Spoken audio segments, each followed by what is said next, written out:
Assalamualaikum warahmatullahi wabarakatuh. Hello everyone, welcome to Ngobar Kema. Ngobrol bareng kelompok 5. Gimana nih kabarnya? Semoga kalian semua baik-baik aja ya. Nah, ada peribahasa yang sering kita dengar, tak kenal maka tak sayang. So ya, sebaiknya kita kenalan dulu. Sebelumnya kenalin, kami dari kelompok 5, kelas 12 IPA 5, SMA Negeri 1 Trenggalek. Nah, siapa aja nih anggotanya? Saya Aida, presensi 1. Saya Nova, presensi 24. Saya Revi, presensi 27. Saya Rifki, presensi 28. Saya Sabrina, presensi 30.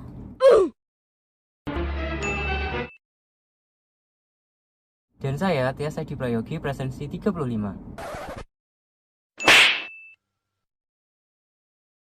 Nah, di podcast kali ini kami akan membahas dua kasus nih guys. Apa aja itu? Yang pertama ada kasus penipuan Indra Kents. Dan yang kedua adalah kasusnya yaitu Remaja putri di Sidoarjo diperkosa 6 orang setelah dicekoki miras. Wah, agak miris juga ya. Oke, langsung saja kita bahas kasus yang pertama. Oke, pertanyaan yang pertama yaitu ini kenapa ya kok kasus Indra Kents bisa dikatakan pelanggar hak dan kewajiban sebagai warga negara? jadi Indra Kents ini diduga melakukan perjudian online dan juga penyebaran berita bohong melalui media elektronik. Untuk kasus ini sendiri, kenapa dikatakan melanggar hak dan kewajiban sebagai warga negara? Karena pelaku melakukan tindakan atas kehendak diri sendiri dan juga tanpa mempertimbangkan peraturan yang sudah dibuat sebelumnya. Oke, kalau menurut pendapat kalian, ini itu melanggar sila keberapa dan kenapa sih? Kalau berdasarkan kasus tersebut, itu melanggar sila yang kedua dan kelima. Karena pelaku tersebut kan melakukan tindakan atas kehendak diri sendiri dan tanpa melakukan peraturan yang telah dibuat pemerintah. Lalu, pasal berapa sih yang dilanggar?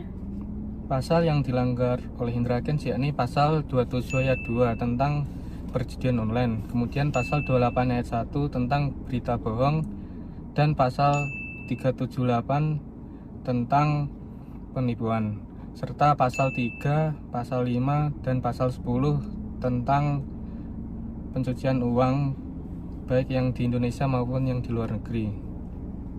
Kemudian, pendekat hukum yang bagaimana sih?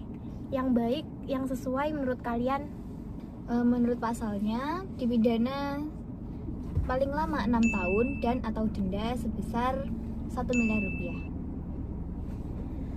Lalu, bagaimana sanksi yang telah didapat oleh Indra Kents saat ini?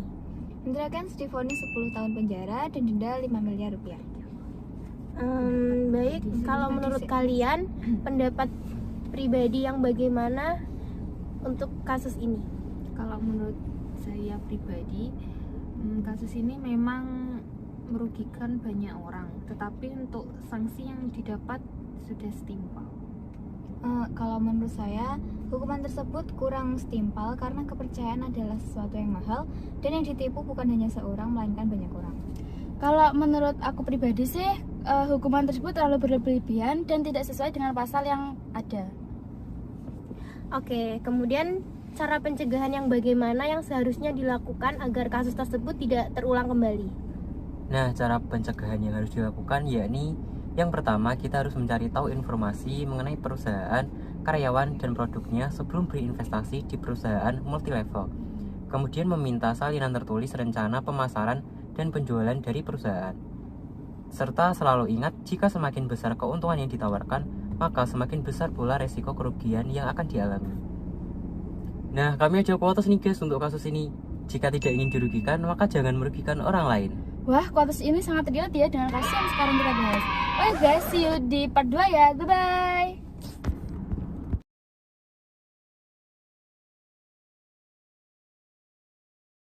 Lanjut part 2 gak nih? Ya lanjutlah, masa enggak?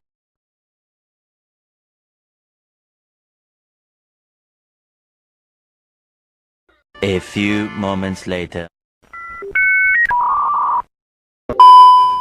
Hai, kembali lagi nih bersama kita di Ngobar Kemah di part 2. Nah, apa sih kasus yang akan dibahas di part 2 ini? Remaja putri di Sidoarjo diperkosa 6 orang setelah dicekoki miras. Kalau menurut kalian, kenapa sih kasus ini kok bisa dikatakan melanggar hak dan kewajiban warga negara? Karena kasus pelecehan seksual merupakan kasus pelanggaran hak asasi manusia yang korbannya tidak hanya dirugikan secara fisik dan psikis, tetapi juga kehormatan secara kemanusiaan. Kalau menurut kalian, sila yang dilanggar itu sila yang keberapa sih dan apa alasan tersebut? Sila kedua dan kelima. Kasus tersebut melanggar sila kedua karena pelaku seperti tidak mempunyai rasa kemanusiaan dan memaksakan kehendak pada korban. Dan juga bisa dikatakan melanggar sila kelima karena korban tidak mendapatkan kompensasi yang cukup. Lalu pasal apa yang dilanggar dari kasus tersebut? Nah, untuk pasal yang dilanggar kasus ini lumayan banyak nih. Yang pertama yaitu melanggar pasal 477 KUHP yang berbunyi setiap orang yang dengan kekerasan atau ancaman kekerasan memaksa seseorang bersetubuh dengannya. Kemudian melanggar pasal 285 KUHP yang berbunyi barang siapa dengan kekerasan atau ancaman kekerasan memaksa seseorang wanita bersetubuh dengan dia di luar perkawinan diancam karena melakukan pemerkosaan dengan pidana penjara paling lama 12 tahun. Kemudian melanggar Undang-Undang Nomor 12 Tahun 2022 tentang tindak pidana kekerasan seksual atau UU TPKS.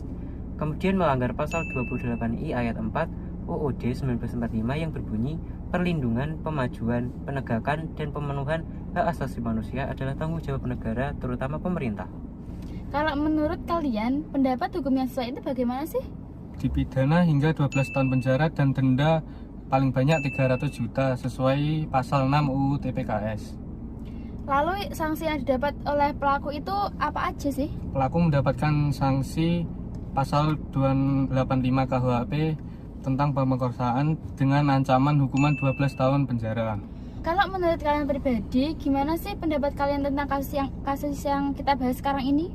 Kalau menurut pendapatku pribadi, pelaku kurang mendapatkan sanksi yang setimpal, soalnya pasti si korban juga mengalami trauma yang sangat mendalam. Kalau menurut saya, hukuman yang diterima oleh para pelaku ini masih kurang setimpal.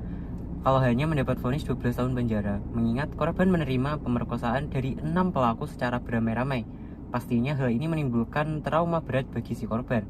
Dan diketahui juga kasus ini termasuk kejahatan yang telah direncanakan sebelumnya. Kalau menurut saya, kasus tersebut sangat tidak berperi kemanusiaan dan sangat melanggar hak asasi manusia.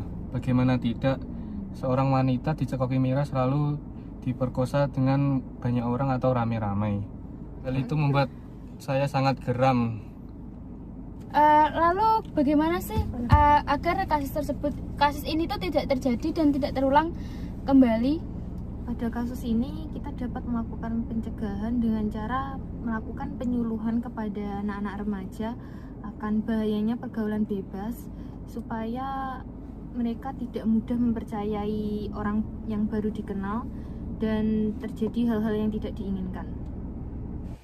Jadi ada quotes untuk kasus yang kedua, yaitu nikmati pergaulanmu tanpa merusak masa depan. Jadi untuk relevansi dari kedua kasus ini yaitu sama-sama melanggar pasal 28 tentang pelanggaran HAM. Baiklah, itu tadi pembahasan yang sudah kita bahas di part 1 dan part 2. Mohon dimaklumi jika ada kesalahan karena manusia itu tempatnya salah. Karena kesempurnaan hanya milik Allah. Terima kasih dan sampai jumpa. Lanjut ke part 3 gak? Bewoleh.